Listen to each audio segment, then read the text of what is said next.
Hoping today on today's fun project we can fix this air mix motor.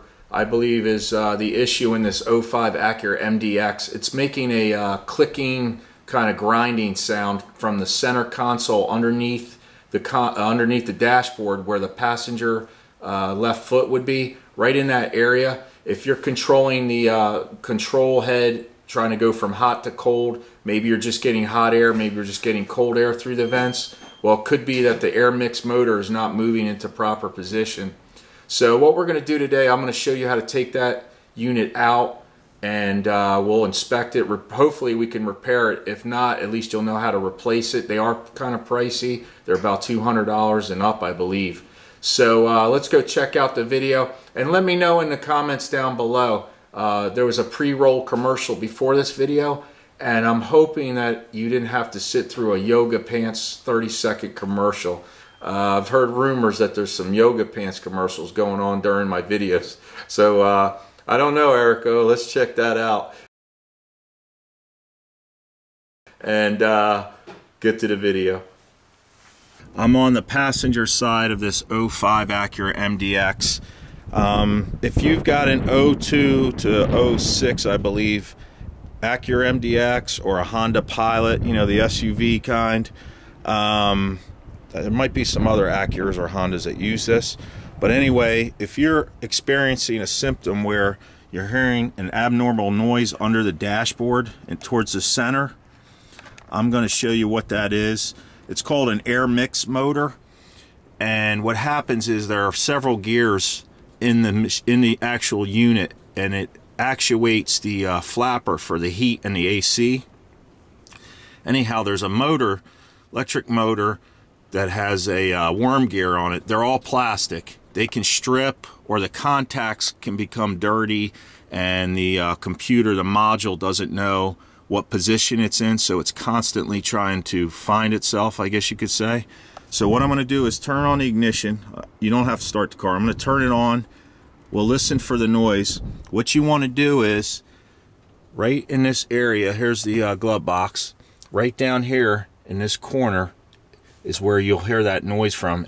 Okay, so I got the ignition on. Let's go down here and listen. Okay, so here's the noise, and here's the part we're looking for right here. It's held in with 3 screws. So we'll disconnect that. Then there's a tab for the lever, the actual adjustment lever. I'm going to pop that off. Not sure I can get that on film, but when it's out, I'll show you what I did. And we're going to take this thing apart and diagnose what's wrong with it. I believe this piece is about 200 bucks if you got to replace it. So if you're hearing this, you can actually feel it. If you're hearing that noise, actually put your hand on it to prove that that's where it's coming from. And I can feel the vibration. Alright, so I'm going to start by taking out this side console piece. It's just held in with some clips. So you just kind of yank on it and pull. It'll snap out. You can see these clips here going in these holes. There's several of them. So I'll get that out of the way. And that'll give us a little more room to get in here, to get back in there now, get up there. With the console out of the way, we can clearly see that, and the air mixture motor here. And I'm going to remove this light, just get it out of my way. There's a bracket right here. I'm just going to take out this bolt. I think it's 10 millimeter. I'll take that off and push that off to the side next. I got the light out with that one 10 millimeter bolt that was right there. Simple connector, just push down, unplug it, and it comes right out from this spot right here. It's hard to see because it's clear, but right here. Okay, so let's go under. I want to show you what you need to do next. Hopefully I can get this on camera. It's kind of a tight angle, but once you get all that out of the way, squeeze down on this connector here, unplug it from the module, from the unit I mean, and then back here there's a rod, so an adjustment rod that pushes the cables to adjust those flappers. What I'm going to do is get an observation mirror, and I hope you can see it, because you're going to have to do it by feel. So look in my mirror, my magic mirror, and right there, follow this cable or rod. Here's the unit right here. Okay, so that rod goes along. We're going towards the steering wheel, towards the driver's side. Right there, let me zoom in the mirror, you're going to disconnect that rod. So it sits into that black clip. And what you need to do is get your finger around it. Reach up there. Let me show you. Reach up there with your probably your left hand and push that little clip back. Don't break it, and pull down on the rod. Should pop out. So I'm not going to be able to get that on film. And then you've got these 3 bolts here, like I mentioned earlier. They're 7mm. Take those out, and the whole unit will come out. We'll take it to the bench, and we'll take it apart and see what's going on. Okay, so we're at the bench now, and this is how it, if this is the front of the car this way, this is how it sits in there. Here's that rod. Let me get it on screen for you here. So that's the one we popped out, and you can see this little pin goes up in the, like a, it's greased. There's a little bracket there. You'll see that. But anyway, make sure that goes back in. What I did was there's an arrow on this plastic case. Right here is an arrow, so I put a little white dot there and a white dot on the corresponding arm here. So if we have to remove this, you know, or when we remove it, if we do, we'll get it in the right position. Also take note, I set the controls to the lowest setting, to cold, to low. You know, I had the ignition on and turned it all the way back. So I don't know if that matters, but I just did it to be safe. Now here's these little tabs. They're all along here. There's one here. You know, they're all over the place. You'll see them. Get a small screwdriver, and what we're going to do is just gently, hopefully you can see it, we're just going to give it a little peel back kind of thing. Pry it back. I kind of hold on to them as I do this and go around. Put some pressure on it. It takes a little bit of patience. So I want to be careful when I open it. I don't want stuff spilling out all over the place. So pulling up on the tab a little bit and twisting with my other screwdriver. So it's starting to open a little bit. There's 2 little tabs where the connector goes in on each side. So free those up. I just noticed that. So I got them all loose. Pop it open. So I'm pulling this cover off straight up. So here's what we got. Here's those little gears I told you about. They don't look stripped. This one looks okay. Here's the worm gear right here. I don't see any play in it. It seems to be spinning okay. So what I want to do is I want to take this big gear out, and there's contacts down in here, and I'll show you. Let's clean that out. So to do that, I'm going to release this little tab back in here and pull this whole cam off. So it should pop out. Let me do that next. I pushed this clip back, and had a little screwdriver underneath to keep pressure. Light pressure, real gentle. And now I can just pull this off, as you see. So we already have it marked. We know where it goes back. It's actually keyed. You know, you can only put it on one way. And now I'll be able to pull this gear out. But what I'm going to do is just mark between this gear and this gear here so that we can get that in the right position. So let me do that now. I'll pop it out, show you the contacts. So I index these with some white out. Now I'm just going to pull this gear straight up. Okay, and hopefully what the issue is, the contacts here are sort of dirty, I guess you could say. And there's some old grease. And I can see, I wonder if the camera's picking that up.